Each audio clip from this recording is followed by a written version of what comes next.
Hello दोस्तों, आज जानते हैं पानीपत का तीसरे युद्ध के बारे में। पानीपत के तीसरे युद्ध अहमद शाह अब्दाली और मराठा सेनापति सदाशिवराव भाऊ के बीच 14 जनवरी 1761 को वर्तमान पानीपत के मैदान में हुआ, जो वर्तमान समय में हरियाणा में है। इस युद्ध में गारदी सेना प्रमुख इब्राहिम खान गारदी ने मराठों का साथ दिया तथा दुआब की अफगान और रोहिला और अवध के नवाब सिराजउद्दौला ने अहमद शाह अब्दाली का साथ दिया।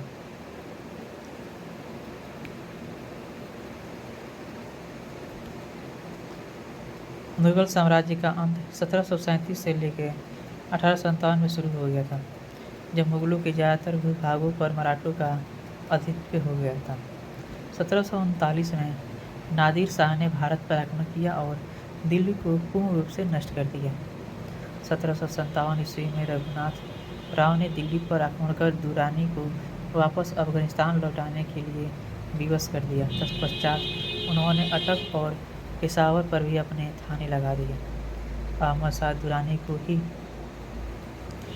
ही नहीं, अभी तो संपूर्ण उत्तर भारत की शक्तियाँ को मराठों से संकट पैदा हो गया, जिसमें अवध के नवाब सिराजउद्दौला और रोहिल्ला सरदार नजीब उद्दौला भी सम्मिलित थे।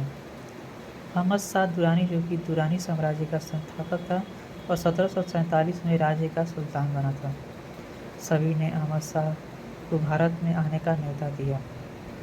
जब यह समाचार मराठियों के पास पहुंचा तो 1757 को पेशावर में दत्ताजी सिंधिया, जिन्हें पेशवा बालाजी बाजीराव ने वहां पर नियुक्त किया था, उन्होंने कार्रवाई की, परंतु अफगान सेना और सिराजउद्दौला आदि ने यह धोखे से मार दिए।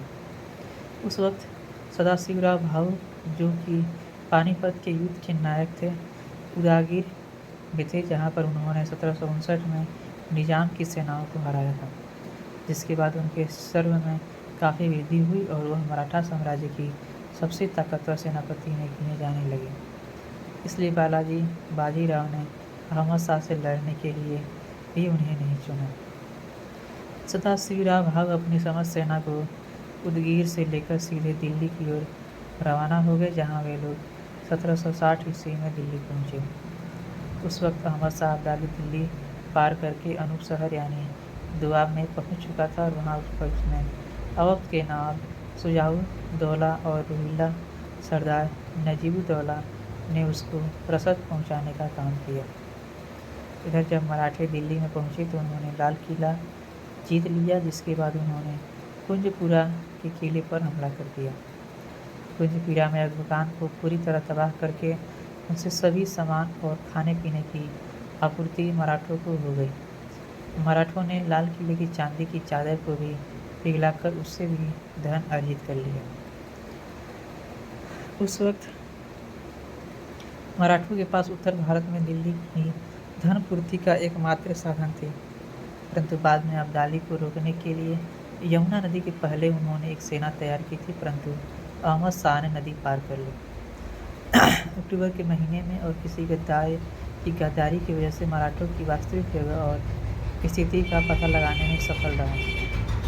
जब मराठों की सेना वापस मराठवाड़ा जा रही थी तो उन्हें पता चला कि अब्दाली का उनका पीछा कर रहा है। तब उन्होंने युद्ध करने का निश्चय किया। अब्दाली ने दिल्ली और पुणे के बीच मराठों का संपर्क काट दिया। मराठों ने भी अब्दाली का संपर्क काबुल से काट दिया।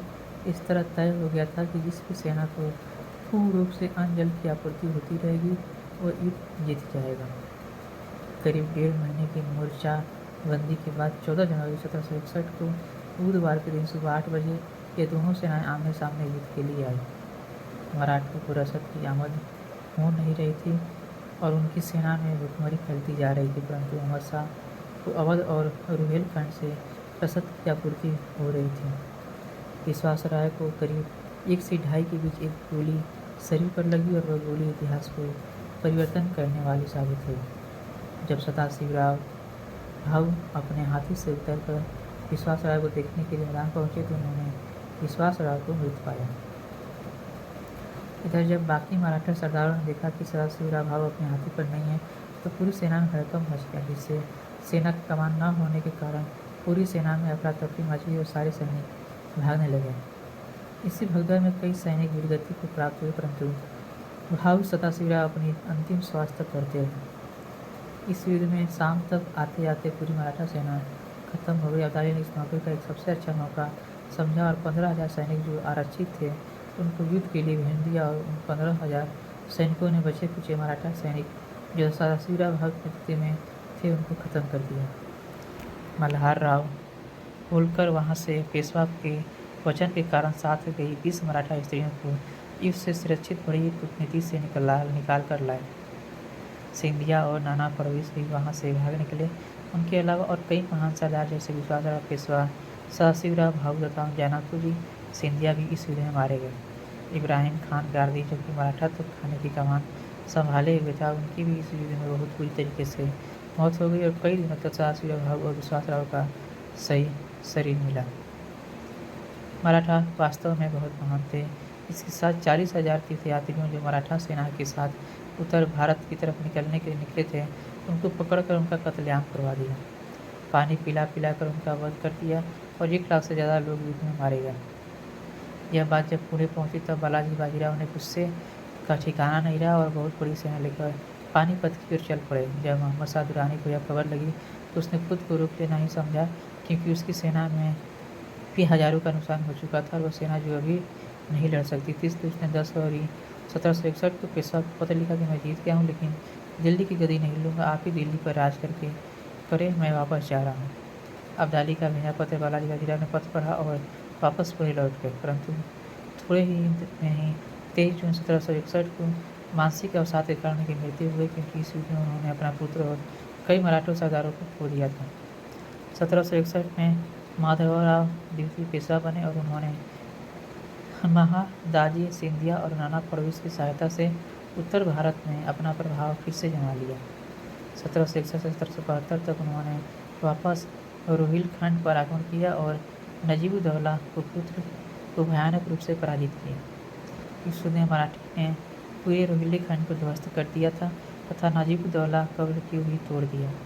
संपूर्ण भारत पर एक बार फिर मराठा परचम फैल गया और उन्होंने दिल्ली में फिर से मुगल सम्राट शाह आलम को राजगद्दी पर बैठाया और पूरे भारत पर शासन करना फिर से प्रारंभ कर दिया।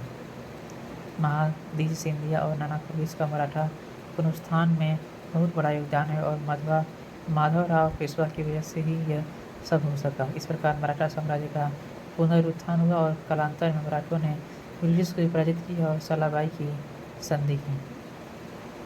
आधुनिक इतिहास की दृष्टि से देखें तो पानीपत का युद्ध भारत के इतिहास का सबसे काला दिन रहा और इसमें कई सारे महान सरदार मारे गए जिस देश के लिए लड़ रहे थे और अपने देश के लिए लड़ते हुए सभी श्रद्धालुओं की मौत